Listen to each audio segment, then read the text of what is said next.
have discussed in our earlier lesson what is gerontological social work practice, how can social work practice with older people be done.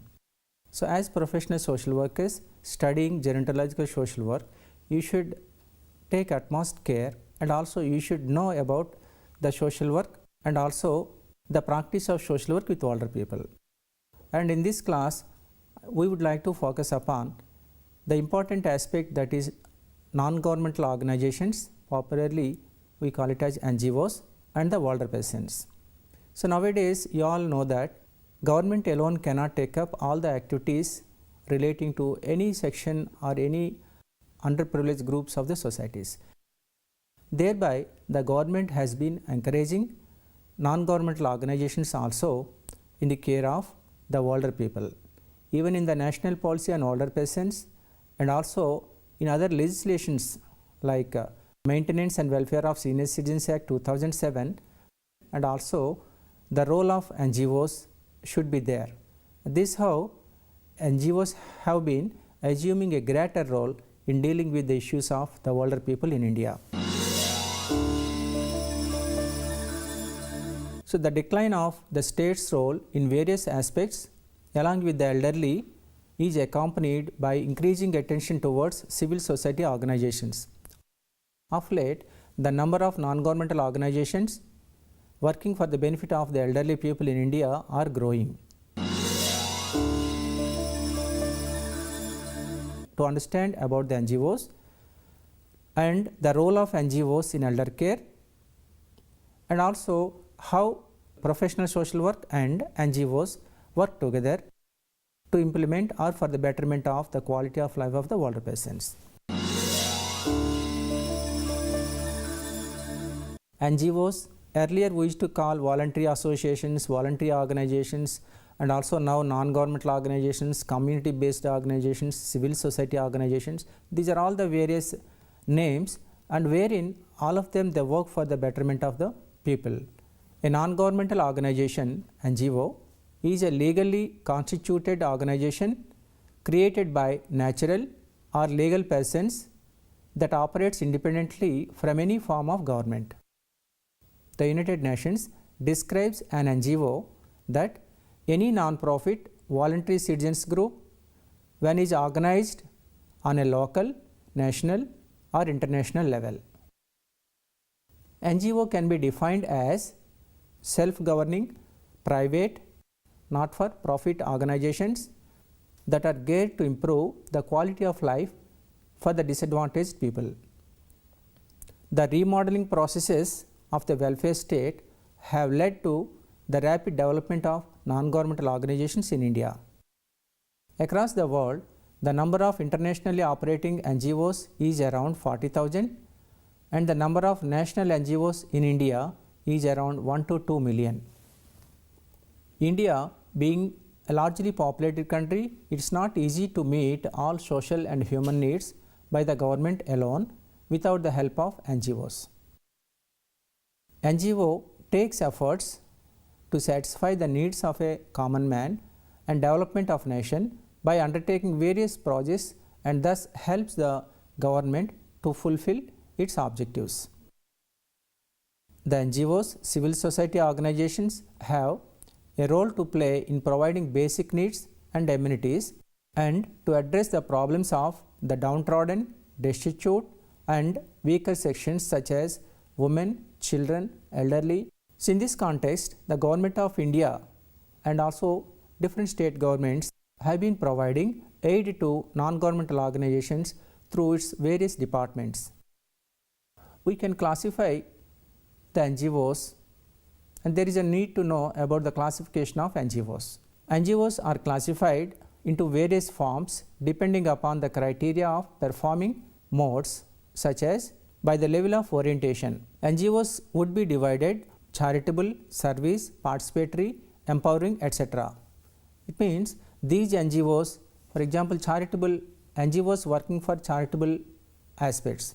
So, mostly they concentrate on social services, etc. and service organizations, and the NGOs can also provide various services, and participatory, empowering, to empower the people. So, in this way, second type of classification is by level of operation. NGOs can be divided as community based organizations, means CBOs, state level organizations, national level NGOs, and international level NGOs. You know that community based organizations, they work at the grassroots level and the district level, whereas state level organizations, they work in the entire state, and national level NGOs. And the last one is INGOs, we call it as INGOs, means international non-governmental organizations, etc. Let us discuss now the emergence of NGOs in the field of gerontology. In fact, voluntary sector is the first sector to respond to the problems of the elderly in India. Their intervention has brought to public notice private hardship of different kinds of this target group. In 1840, the Friends in Need of Society of Madras, presently Chennai, was the first organization to devote itself to the care of the aged, and Little Sisters of the Poor of Calcutta followed suit in 1882. It opened a home to provide shelter, clothing, and medical care to the world. Both organizations still operate old age homes even today. However, nearly 80% of the NGOs in the field of old age care emerged only after 1949.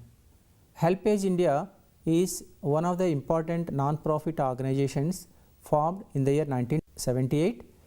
Cecil Jackson Cole, a founder member of Help the Aged United Kingdom. Helpage India has been able to shape the practice of gerontology in India by introducing programs to meet specific needs of senior citizens, ophthalmic care, leprosy care, mobile Medicare unit, community development, income generation activities, old age homes, daycare centers, research and development, communications and publications, advocacy, and all these are some of the key programs of Helpage India. Besides this, Rotary International Clubs, which have helped to improve services for the elderly by supplementing existing services at governmental primary health care centers and by contributing to or sponsoring old age homes. Age Care India, which has provided residential and institutional services to people aged 50 and older. Agewell Foundation India is a non-profit NGO which has been working for the welfare and empowerment of older persons since 1999. We have already discussed that after the national policy which was introduced in 1999, this Agewell Foundation has come into existence. Agewell has set up a two-tier network of over 7,500 primary and 80,000 secondary volunteers spread across 640 districts of India and interacts with over 25,000 older persons on daily basis through its volunteers network. In recent decades, the NGOs have intensified their activities for old age care with the aid of government from the financial year 1983-84. Presently, there are many national and international NGOs working for the care of the older people in India. Most have concentrated their work among low income groups and the disadvantaged and underprivileged sections of the society. In India, NGOs have been playing important service providers to the elderly. NGOs have helped in bringing to the forefront the issues related to the elderly belonging to the poor and deprived sections of the society. NGOs also have been playing an important role in creating awareness, imparting information, partnering and implementing schemes and training of support staff. The Government of India has also recognized the NGO sector as an important institutional mechanism to provide user-friendly and affordable services to complement government's efforts in elder care. Presently, there are many NGOs working for the cause of the elderly in India. The Handbook of Information by the Association of Senior Citizens, Bombay 1992, lists 665 organizations in India that include old age homes, daycare centers, institutions providing medical help, institutes devoted to research, and pensioners' associations of senior citizens, etc. The annual report 2015-16 by the Ministry of Social Justice and Empowerment, Government of India, reported that 443 NGOs have been receiving financial aid under 555 projects in the field of welfare of the aged in India. In many cases, NGOs have been more effective in delivering elder care on account of the NGOs' better connection with the people. The government has implemented many of its schemes through NGOs, which are given grants in aid for this purpose. The different roles of NGOs in care of the elderly can be discussed under different heads. Advocacy services. Many of the NGOs are offering legal advocacy services for the elderly who are having legal problems. Free legal aid is provided for the elderly victims of abused and neglected. Attempts are also being made in a few cases to provide assistance to the old to enhance their status in their families. Caregiving services. The NGOs provide caregiving services with the help of professionally trained and certified individuals. The services can be varied and wide-ranging from simple things like paying bills, going to banks, shops, taking to doctors, hospitals, and also preparing their bed, helping them with toilet, bathing, dressing, taking medicines, etc. These are all the various caregiving services that are being offered by some of the NGOs.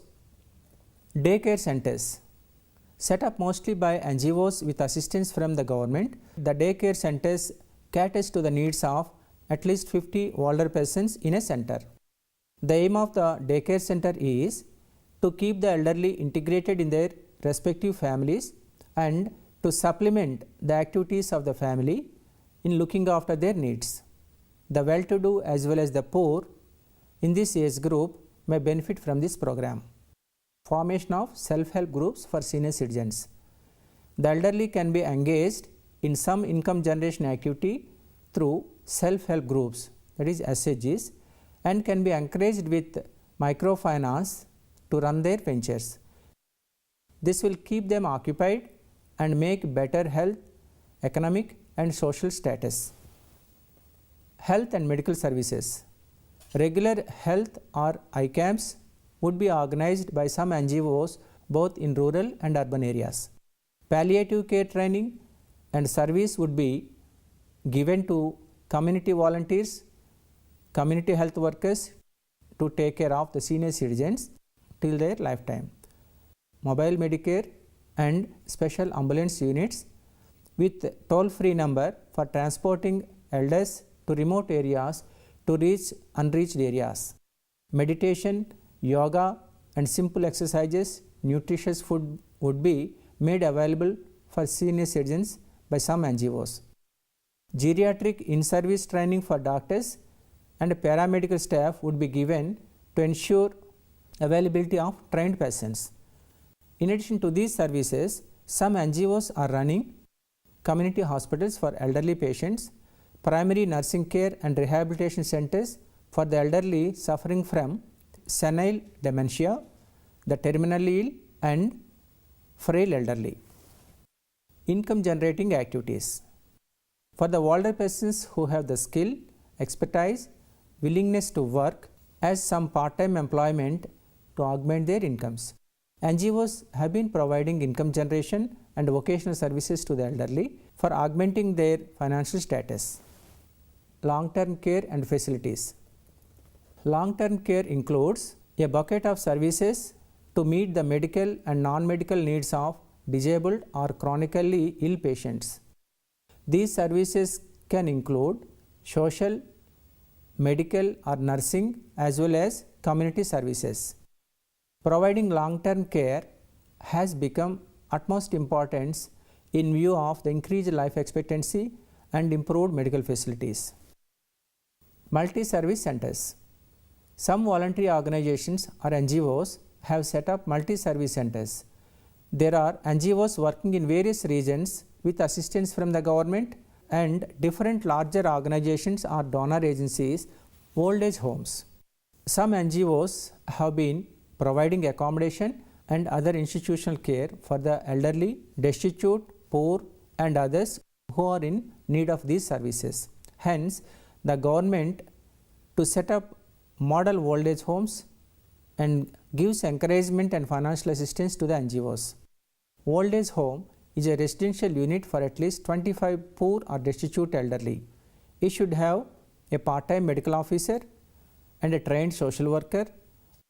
The significant point that you must understand is that most of the old age homes in India are run by missionaries and provide free accommodation, food and health facilities.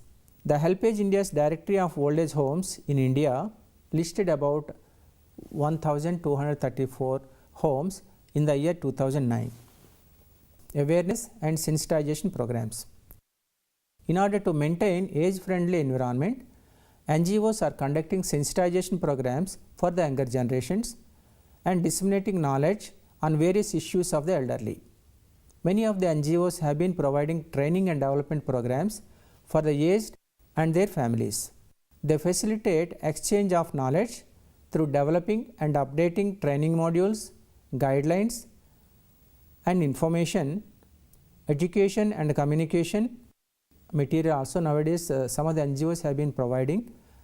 Furthermore, NGOs in India act as the voice of the elderly and promotes their cause with the central and state governments.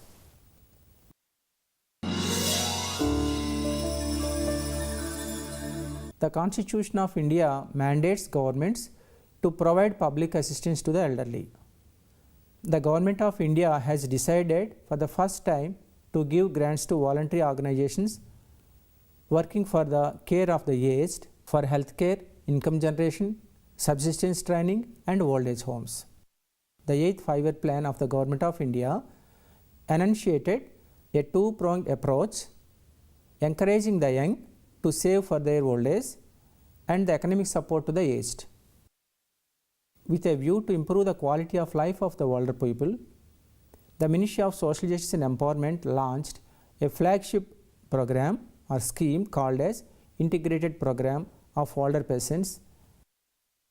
The central government has initiated a new wave of welfare programs for the senior citizens and grants in aid to NGOs.